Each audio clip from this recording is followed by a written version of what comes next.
Oke, kembali lagi nih di Tahu Isi Podcast Gapik sesi yang kedua ya. Ya. Udah hafal tagline-nya? Mau coba. Solani dan Cihui. Ya, masih sama. Oke. Kalau belum kenal bisa lihat episode yang sebelumnya. Iya. Dan kalau belum tahu dikasih tahu. Dan kalau sudah tahu diisi. Tahu isi. Oke. Kita mau lanjutin obrolan kita tadi tentang transformasi nih. Kita tadi sudah bahas tentang transformasi dan sebagainya. Tapi menurut dari kalian nih sebenarnya apa sih kuncinya seorang Kristen itu dia bisa mengalami transformasi? Mungkin sedikit review yang tadi juga boleh. Kuncinya sih sangat sederhana ya. Kamu tahu siapa Yesus bagi dirimu.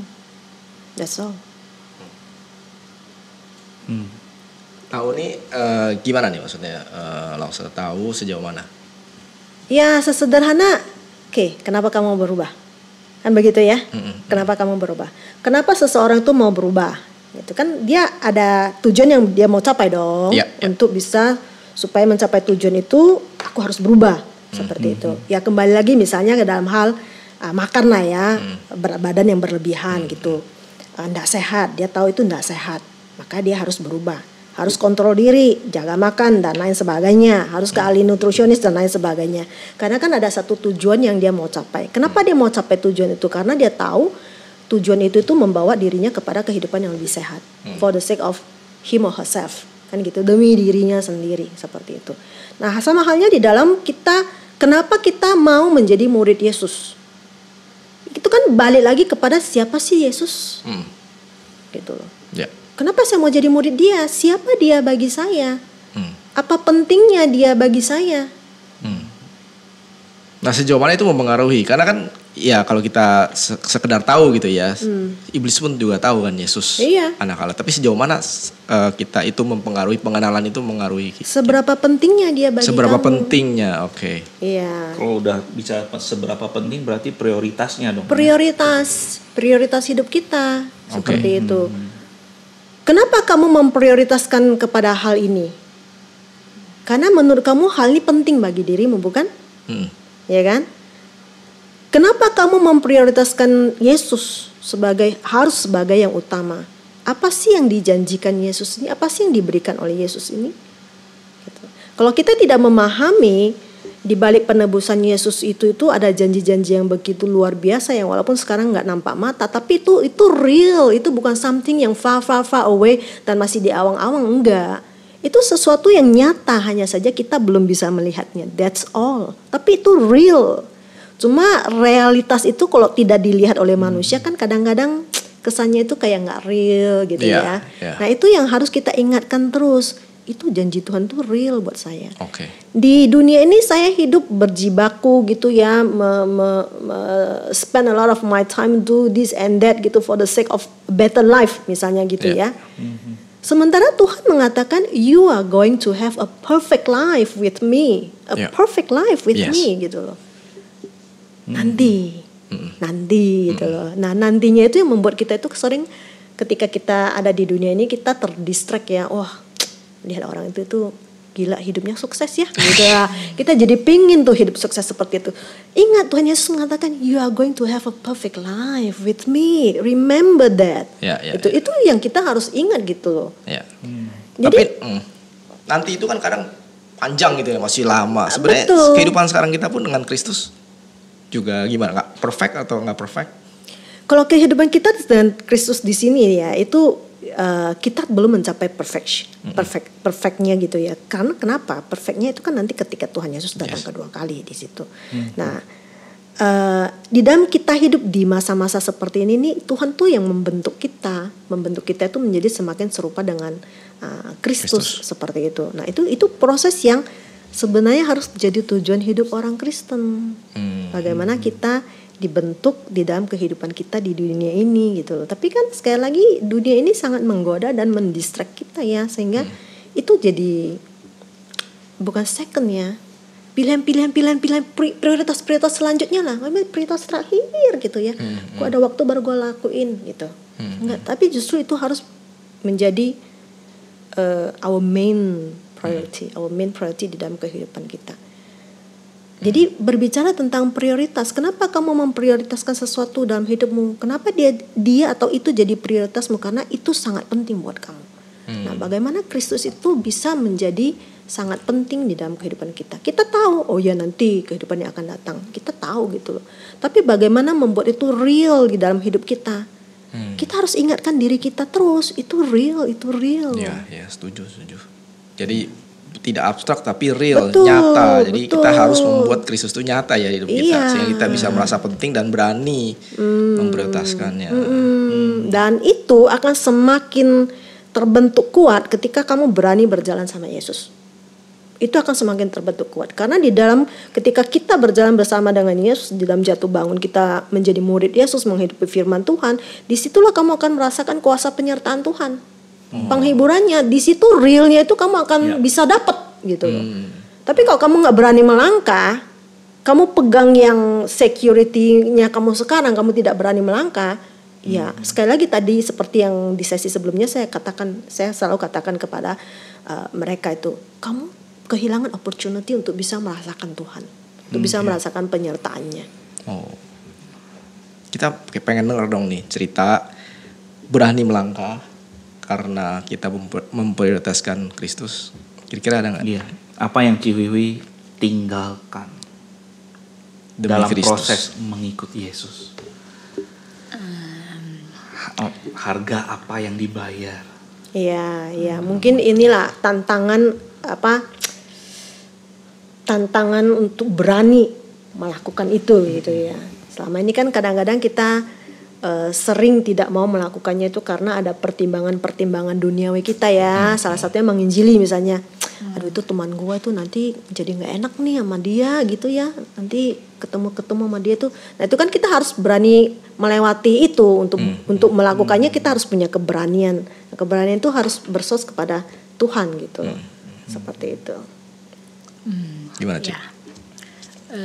Memang ya kalau mengikut Yesus itu jadi murid Yesus itu susah ya. Jadi tantangan paling berat ya mungkin pas aku diminta untuk jadi PKK gitu ya. Untuk jadi murid aja, jadi AKK aja, anggota kelompok aja itu pergumulan. Apalagi jadi pemimpin kelompok itu yang maksudnya lebih tanggung jawab yang lebih besar gitu ya di sana ya.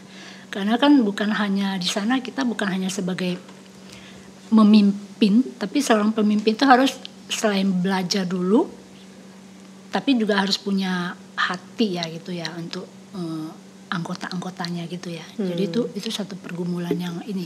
Punya hati maksudnya peduli kepada mereka. Ya, punya hati untuk peduli lah, bukan hanya belajar bersama aja, tapi mesti kepedulian itu perlu kan. Nah itu suatu pergumulan dan harga apa yang mesti aku bayar ya. Waktu ya mungkin ya. Waktu ya. Nah, karena kan untuk belajar bersama itu butuh waktu. Untuk peduli itu juga butuh waktu. Karena, Mungkin supaya lebih clear ya. Ciwiwi ini ngantor setiap hari. Ngantor. Ngurusin rumah tangga ya. Ya ngurusin rumah tangga. Pelayanan di gereja juga banyak ya. Lumayan. Lumayan banyak ya. Dan kemudian ada mimpin kelompok nih. Ya jadi. Di waktu apa yang di sacrifice? Ya, jadi mesti berdoa untuk bisa membagi waktu yang baik lah gitu. Oke, manage Jadi, waktu ya. Manage lah. Jadi harusnya waktu lebih banyak mungkin di keluarga sama kantor gitu. Ya mesti bisa di manage dengan baik lah. Tetap mesti ada waktu untuk kantor, tetap mesti ada waktu untuk keluarga. Tapi ya harus ada waktu juga buat anggota gitu loh, untuk CC lah. Nah itu yang jadi berdoa terus untuk bisa bijaksana untuk membagi waktu dengan baik gitu. Ya salah satunya itu mungkin. Karena waktunya singkat, malah kerjanya jadi kerja lebih smart ya. Ya. Efisien ya. Ya jadi kerjanya mesti lebih cepat. Tadinya bisa kerja lebih santai, ini kerja mesti lebih cepat. Itu harga. Tapi itu buat Ciwiwi tambah stres nggak? mungkin ada kadang ada satu titik yang membuat stres kalau misalnya pas kerjaan lagi banyak gitu ya.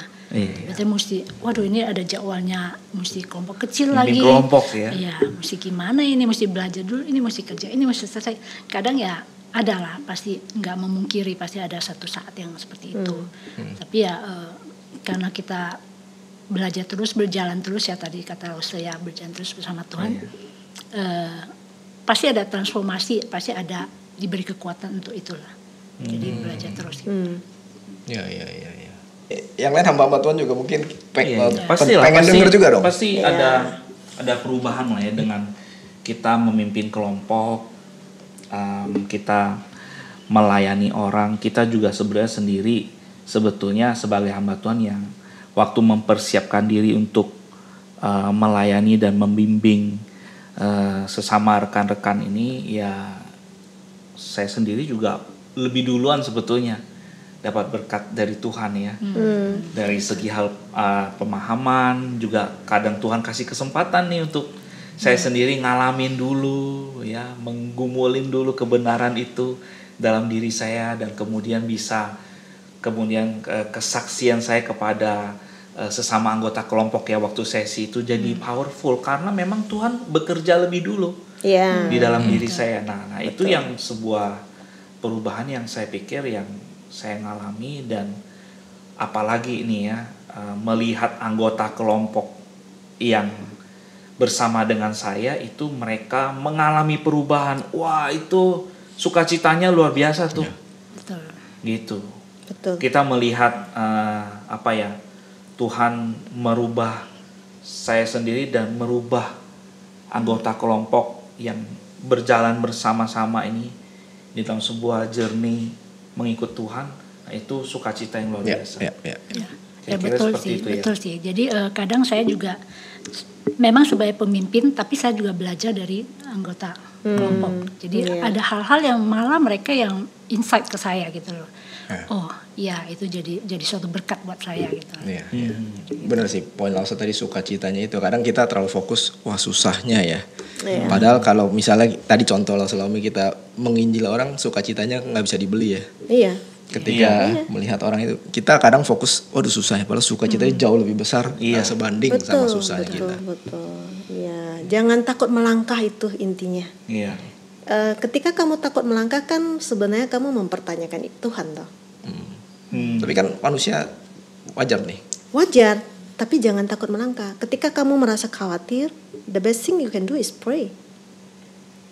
Berdoa, tapi tetap melangkah. Tuhan akan pimpin nggak? Tuhan pasti akan pimpin. Nah, soal penginjilan ya, dulu waktu saya masih remaja pemuda itu juga door to door.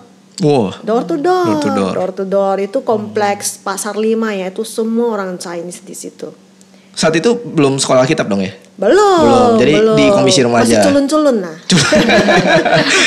Masih full of passion gitu untuk PI ya. Tok tok tok. Nggak kenal itu. AI. Pakai bahasa Hokkien mah. Boleh nggak masuk gini? Dalam hati gitu. Cincang khawatir nggak? Khawatir. Tapi doa nggak? Tuhan tolong, Tuhan tolong, Tuhan tolong. Itu aja doanya cuma itu. Tuhan tolong, Tuhan tolong. That's all. Tuhan mampukan nggak? Tuhan mampukan. Sukacita nggak? Sukacita. Habis itu, wah ternyata Tuhan itu luar biasa ya. Iya. Ternyata Tuhan itu luar biasa. Itu akan keluar dari mulut kita gitu loh. Ketika kita berani melangkah bersama dengan Dia. Iya. Oh, Lausa-Lomi banyak cerita nih kayaknya kalau soal ini ya. Boleh sering-sering guys. Boleh sering-sering undang. Jadi kita bisa dapat banyak pengalaman nih. Iya. Jadi untuk kita bisa melakukan itu, kita jangan takut melangkah ya Lausa. Betul. Kalau kita takut, saya pikir begitu ada satu hal lagi mungkin yang membuat kita itu nggak takut melangkah karena kita tahu siapa Yesus, pribadi Yesus dalam diri kita. Itu dia. Dan kita punya relasi dengan Dia. Ya. Relasi itu semakin kita kenal, kita itu semakin berani gitu ya. Iya, dan itu membuat kita itu lebih mau memberikan prioritas hidup kita buat Dia. Gitu, karena Dia Yesus, Dia Tuhan kita. Benar-benar kita kita terbuka, rela diatur oleh Tuhan dan goal hidup kita itu ya jadinya pengen jadi seperti Yesus. Ya, saya rasa itu poin yang Gitu. sangat penting ya, relasi ya, dalam hal kalau tadi kita berbicara tentang prioritas ya. Kita bisa memprioritaskan sesuatu itu karena sesuatu itu tuh atau seseorang itu penting bagi kita. Ya, ya. Iya. Jadi Di sana itu relasi tuh sebetulnya. poinnya itu adalah diri kita. Poinnya Iya. itu dari diri kita. Tapi ketika poinnya itu adalah orang itu, kita punya tindakan itu motivasinya beda loh. Masih beda. Sorry, boleh perjelas maksudnya? Jadi di dalam prioritas itu ya, Tuhan itu tidak menjadi satu poin yang kita mau tuju. Tuh. Oh, karena Tuhan sudah menebus saya, karena Tuhan sudah menjanjikan satu kehidupan yang sempurna bagi saya. Tapi kita lupa Tuhan itu ada satu pribadi yang di dalamnya itu kita bisa semakin mencintai Dia, bertumbuh di dalam kasih kita yang semakin dalam sama Dia. Ya. When you love somebody, you are going to do everything for Yes. them, right? Gitu. Apakah kamu benar-benar mencintai Tuhan di situ? Kalau kamu masih bergumul dengan, aduh itu masih jauh di depan, nggak real gitu ya. Iya. Tuhan Yesus itu ada di dalam hidup kita, Roh Kudus itu ada di dalam diri kita. Itu relasinya harus dibangun. Jadi prioritasnya bukan saya lagi, tapi prioritasnya Yesus. Karena kita mencintai Dia, Iya, iya. kita sungguh-sungguh mencintai Dia. Iya. Jadi itu memang harus dibuild. Relationship itu kan harus dibangun ya. Betul. Kalau nggak dibangun ya nggak bakalan ada relationship itu. Relationship yang bagus pun kalau dicuekin aja itu akan jadi cool down gitu ya. Ya. Ya, ini sedikit out of topic tapi saya pengen nanya sih. Soalnya gini, mungkin kita orang Kristen tahu nih Tuhan yang tadi Lasso bilang Tuhan mati untuk kita, Tuhan cinta kita cinta Tuhan. Tapi mungkin nggak di maintain ya, nggak di build ya. Sehingga kita kadang lupa nih. Mungkin justru pengen denger dari kalian gimana sih bangun relasi supaya kita itu mencintai Tuhan lebih dalam dan akhirnya kita berani melangkah walaupun secara manusia kita sebenarnya takut dan nggak pengen. Menurutku itu multi aspek ya. Itu di dalam seluruh aspek kehidupan kita bisa melakukan itu. Sehari-harinya kamu seperti apa ya. Jangan meninggalkan Tuhan. Tuhan hadir di situ. Itu sesederhana itu, Tuhan hadir di situ. As simple as ketika saya berjalan ke gereja mau ngantor gitu ya, langit terlihat sangat biru. Oh God, it's so beautiful. Thank you. Gitu. That's all. Dia hadir. Walaupun sejenak dia hadir gitu. Kita relate sama dia. Iya. Gitu. Kita aja bukan karena kita punya pergumulan baru kita cari Tuhan gitu loh. Enggak. Our daily walk. Setiap hari, Yeah. setiap saat. Simple things gitu. Menyadari kehadirannya, merasakan Iya. Dia. Oke. Nah, satu hal lagi yang saya pernah dengar juga nih, itu kan membangun relasi kita dengan Tuhan. Nah, menolong AKK. Karena di sini kan ada tadi kita bahas ya, ada PKK, pasti ingin dong menolong AKK-nya itu bertumbuh semakin cinta Tuhan. Gimana di dalam kelompok kalian dalam menolong AKK supaya mereka itu juga punya relasi, akhirnya mereka berani langkah itu gimana? Karena kan kadang kita bilang kamu jangan takut, tapi pasti ada AKK yang tetap nggak akan lakukan, pasti akan ada aja gitu. Ya. Gimana? Ketika mereka bergumul ya kita mencoba melihat dia pergumulannya di mana. Bagian penting itu adalah sebenarnya be there for them, itu aja sih. Di dalam jatuh bangunnya dia, di dalam keengganannya dia ya coba dipahami aja gitu. Ketika dia berjalan bersama, dia setia berjalan bersama di dalam satu kelompok itu kan ya kakak kita itu punya pengertian pemahaman sendiri ya. Dia itu bisa melihat, dia itu bisa mempersepsi apa sih yang terjadi di dalam kelompok itu. Jadi sebenarnya kultur budaya di dalam kelompok itu yang harus dipertahankan untuk bisa saling menguatkan, untuk bisa saling mengingatkan. It's okay kalau saya mengingatkan kamu ya, nggak apa-apa. Itu harus diingatkan. Itu yang harus dibangun. Dia mau nggak mau ketika dia melihat teman-temannya yang lain melakukan itu, iya ya, teman-teman gue itu melakukannya gitu loh. Kenapa gue enggak gitu loh? Iya. Jadi sebuah dorongan juga ya. Iya, pengingat bagi dia, pendorong juga bagi mereka gitu. Jadi jangan sampai jatuh ke dalam kayak budaya kelompok yang ngejudging gitu ya. Kenapa yang itu susah kali ya, teman kita yang satu itu jangan seperti itu. Justru karena dia susah lah, itu adalah opportunity bagi kamu itu untuk bisa belajar jadi murid dan memuridkan dia. Nah itu dong, ketika ada satu anggota di dalam kelompok kita itu yang quote ya gitu bermasalah, itu adalah alat yang Tuhan pakai untuk membentuk kamu jadi murid. Civi mau tambahin nggak? pengalaman dalam kelompok tentang hal ini? Ya seperti Lausa bilang juga ya, kalau membangun relasi itu kan nggak spontan ya, pasti butuh waktu lah. Nah waktu itu ya kita menggunakan waktu itu step by step. Ya mungkin pertama kita belum pengenalan, ya pasti relasinya masih jauh lah ya. Ya berarti mulai dari perkenalan, lama-lama kita membangun. Kalau memang awalnya dia belum mau share, ya it's okay, kita pelan-pelan kan.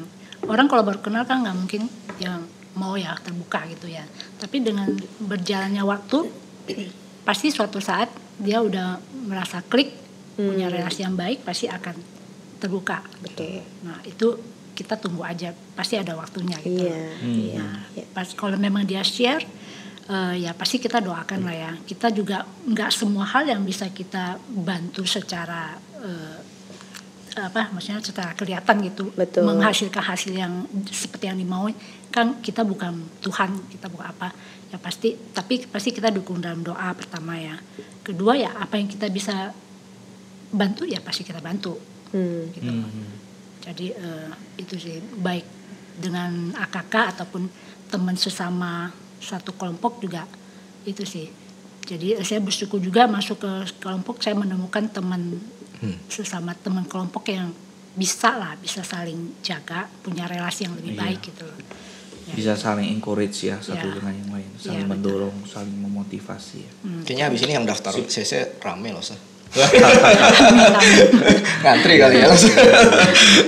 Intinya itu kita mau merangkul. Merangkul ya. Iya, merangkul khususnya perbedaannya. Dalam kelompok ya namanya manusia pasti ada banyak perbedaan ya. Bagaimana kita mau merangkul mereka di dalam kasih, itu aja, mengerti. Dan seiring dengan waktu itu kan kemudian kelekatan itu akan terbangun, rasa percaya itu akan terbangun. Nah disitulah baru kelompok bisa secara optimal mereka itu di dalam dinamikanya mereka itu bisa secara optimal dipakai untuk dibentuk dan membentuk murid. Oke. Yap. Saya pribadi sebagai PKK belajar banyak banget nih hari ini. Iya, hari ini betul. Thank you. Buat kesempatan yang indah ini, sharing yang apa adanya ya. Kita masuk puncak acara. Oh bukan. Puncak trofi tahu isi. Bukan. Ini kita ada souvenir ya. Oh saya kira bercanda loh tadi. Iya nanti dia enggak bercanda, ini beneran. Jadi kalau semakin sering kesini bisa koleksi banyak kan. Nah ini mungkin dari Ciwi boleh kasih nih. Ciwi yang kasih atau saya yang kasih boleh. Andi aja. Oh, kamera di mana nih kok? Sini sama aja. Oke, sama aja. Kok cuma saya yang dapat gue? Wih, dapat juga dong. Iya. Gelas saja tinggal ambil. Gelasnya bawa pulang. Akunya kita bakal. Oke. Thank you. Thank you for having me. Thank you semua. Iya. Belajar banyak banget ya. Iya. Oke, jadi buat teman-teman juga yang menyaksikan podcast ini, kalau ada pertanyaan atau ada tema-tema yang mau kita bahas atau mau undang Lausulami lagi, itu tolong email kita. Kita mau bahas topik ini, silahkan kasih saran, komentar, email ke podcast.gkipik@gmail.com, dan ini juga bisa ditonton selain di YouTube, di YouTube kita GKIPik atau di Spotify Tahuisi, dan juga mampir ke IG kita tahuisi.podcast. Oke? Kamu juga bisa dapatkan souvenir seperti ini. Souvenir seperti ini ya. Ini mahal sekali nih kalau kita jual, kalau nggak salah khusus pembicara. Oh enggak, ini enggak. Kalau mau boleh lah 2 juta 3 juta. Oke. Sampai ketemu di episode ketemu. Bye. Bye.